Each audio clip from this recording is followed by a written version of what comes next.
안녕하세요. 고해조랩 한박입니다. 이번 시간에도 특별한 분을 모셨는데요. 본인 소개 부탁드립니다. 네, 안녕하세요. 저는 노다혜라고 하고요. 올해 8월에 통계물리학 전공으로 석사 학위를 취득했습니다. 지금은 이름이 좀 길어요. 변화를 꿈꾸는 과학기술인 네트워크 사단법인의 사무국에서 일을 하고 있습니다. 줄여서 ESC라고 부르는군요. 아, 네. 영문 이름은 Engineers and Scientists for Change 해서 ESC라고 부릅니다. 음, 키보드에 ESC랑 혹은 요새 ESG 경영 많이 얘기하잖아요. 헷갈려 하시는 분들이 많으신데, 예, 저희는 변화의 C라는 걸 기억해 주시면 되겠습니다. 네. 다혜님은 ESC에서 어떤 일을 하시나요? 네, 저는 브랜딩하고 임팩트 측정을 하는데요.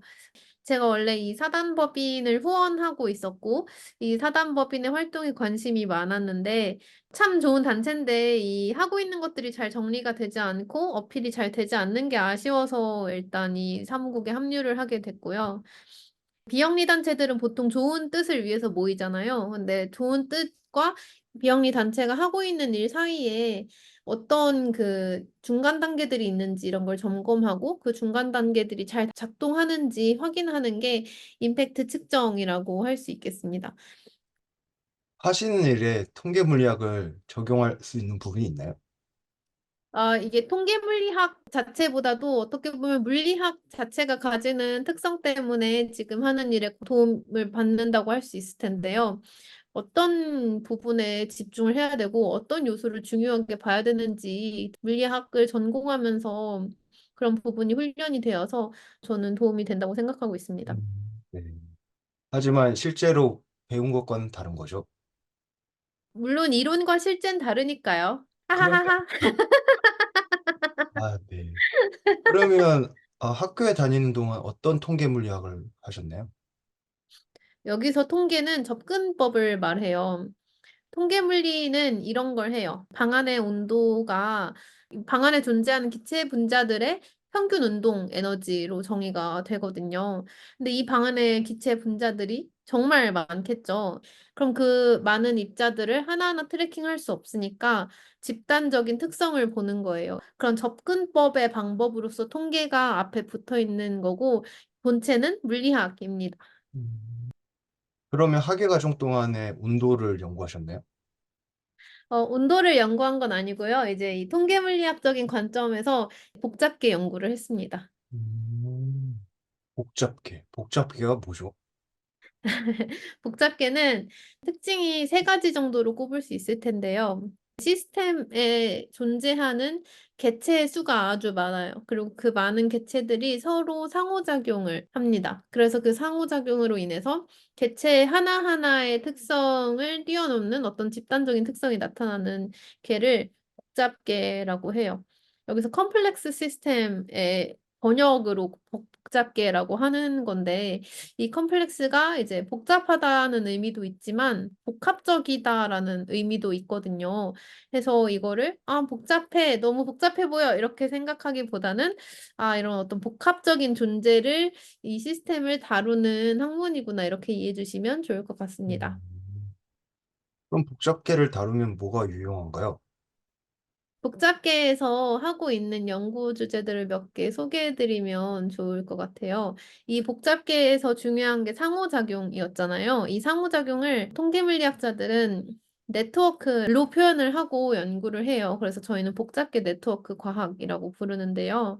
여기서 말하는 네트워크가 여러분들이 생각하시는 인터넷 연결망도 네트워크고요. 여러분 대중교통 많이 타시잖아요. 그 대중교통 연결망도 사실은 네트워크인 거죠.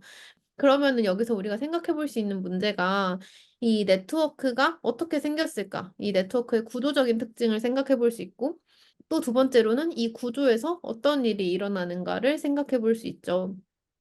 그렇다면 이번에 번역하신 책, 과학의 과학 또한 네트워크에 관한 책인가요? 과학의 한 일부분도 네트워크 관점으로 이해를 해볼 수 있을 것 같아요. 여러분이 논문을 쓰실 때 기존 지식을 활용을 하면 그 기존 지식을 담고 있는 논문을 인용하잖아요. 그러면은 논문을 인용하는 관계를 네트워크로 표현을 할 수 있는 거죠. 인용 네트워크에서 어떤 논문이 인용을 많이 받는지, 그러면은 그 인용을 많이 받는 논문은 어떤 기작으로 만들어지는지, 이런 식으로 모델링을 해볼 수 있겠죠. 그래서 과학의 과학이라는 그 주제 중에서 영향력의 과학 파트에 이런 인용 네트워크가 포함된다고 할 수 있습니다. 어, 그럼 어떤 논문이 주로 인용이 많이 되나요?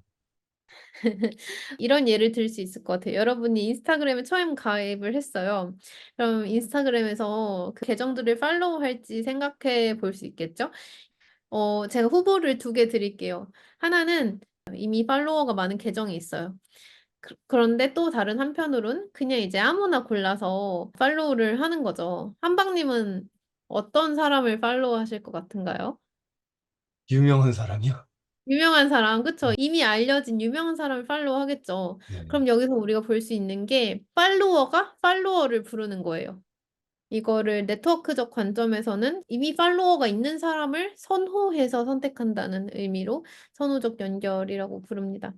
여기서 또 이제 추가로 파라미터를 생각해 볼 수 있겠죠. 그 사람이 가지고 있는 팔로워 수만 고려하는 게 아니라 그 계정의 매력도, 예를 들어 뭐 그 계정이 올리는 게시물이 얼마나 사람들한테 매력을 어필할 수 있는가, 뭐 이런 요소를 추가로 도입해서 고려를 해보면 또 다른 모델링이 가능하겠죠. 네. 음. 그럼 통계 물리학을 공부하면 인플루언서가 될 수 있는 방법을 알 수 있겠군요. 네. 아, 대학원에서 통계 물리학을 공부하셨는데, 그전에는 어떤 걸 하셨나요? 다른 뭔가 하신 건 없나요? 방황이라던가? 아, 예, 제가 원래는 통계물리가 아니라 천문학 전공으로 대학원을 가고 싶어 했어요. 그래서 대학교 때 호주로 교환학생을 갔었는데, 교환학생 갔던 그 지역에 전파천문연구소가 마침 있었고, 거기서 학부생 인턴을 했었어요. 학부생 인턴 하면서 제가 지금 제 삶에 미친 영향을 두 가지로 꼽아보자면, 우선 첫 번째는 천문학이 너무 일상과 맞닿아 있지 않은 거예요. 너무 멀어요. 막 몇 억 광년, 몇백 광년, 막 이렇게 멀리 떨어진 천체를 연구하는 게 지금 당장 나한테 무슨 연관성이 있지? 이런 의문을 품게 됐어요. 그래서 고민을 하다가 통계물리 전공 대학원에 진학하게 됐고요. 그 호주 천문연구소는 그 시민들 대상으로 천체 관측회를 연다던가 연구소에서 어떤 일을 하는지 소개하는 그런 이벤트들이 종종 열렸는데요. 그런 이벤트를 기획하고 실행하고 잘 마무리하고 이런 일련의 과정들을 옆에서 지켜보면서 아, 저렇게 사람들한테 과학을 알리는 행사를 잘 굴러가게 하는 것도 재미있겠다라는 생각을 갖고 있었습니다. 그래서 천문학과 통계 물리학 중 어떤 게 더 나은 것 같나요? 사람들한테 로망을 주는 건 천문학이고요. 그렇지만 통계 물리학이 짱입니다. 아, 네. 알겠습니다. 다시 말해보면 사람들에게 로망을 주는 건 천문학이고 사람들한테 일상에서의 인사이트를 주는 건 통계 물리학이지 않나 생각해 봅니다. 알겠습니다. 근데 어쩌다 통계 물리학을 공부하시다가 ESC에 관심을 갖게 되셨나요? 이 단체를 알게 된 계기는 저희 연구실 선배가 이 단체를 알고 있었고 김범준 교수님이 ESC 활동을 하는 걸 보시고 저희 선배님이 ESC에 가입을 하셨고 그리고 저는 그런 선배를 보고 ESC에 가입한 약간 음, 꼬리에 꼬리를 물어 어, 어 혹사 약간 다단계인가요? 약간 그런 느낌이죠. 아, 네. 좋은 네, 거니까. 네. 실제로, 아, 네. 네, 실제로도 ESC가 지금은 아닌데, 초기에는 추천인 제도가 있었어요. 그게 흡사 지금 말씀하신 다단계와 음, 비슷하다는 음, 이야기를 ESC 내부에서도 우스갯소리로 하곤 했다고 합니다. 네. 그럼 지금은 가입과 후원은 별도인 거죠? 가입이 이퀄 후원이에요. 후원을 하면 후원 회원으로 가입을 하게 되는 거고, 이제 후원을 한 기간이 일정 기간 지속이 되고, 자기가 의결권을 행사하고 싶다는 의사를 표시를 하시면, 그다음부터는 의결권을 가지게 됩니다. ESC만의 장점, 강점이 있다면 무엇이 있을까요? 저는 ESC를 어떻게 보냐면 과학자의 동아리라고 봐요. 그래서 과학을 중심으로 한 여러분이 할 수 있는 거의 모든 걸 할 수 있어요. 현재 회원은 얼마나 있나요? 500명이었다가 최근 400명대로 조금씩 줄어들고 있는 상황으로 알고 있습니다. 기후위기 관련해서 조천호 님이 지구에너지위원회에 계시고 박재용 작가님이 지구에너지위원회에 계십니다. 그 밖에 뭐 정재승 교수님이나 김상욱 교수님 그런 과학 음. 커뮤니케이션에 관심이 많으신 과학자분들도 많이 회원으로 계십니다. 네, 네. 훌륭한 분들이 많이 계신데요. 네. 네. ESC 이름으로 가장 유명한 활동이라고 하면 무엇이 있을까요?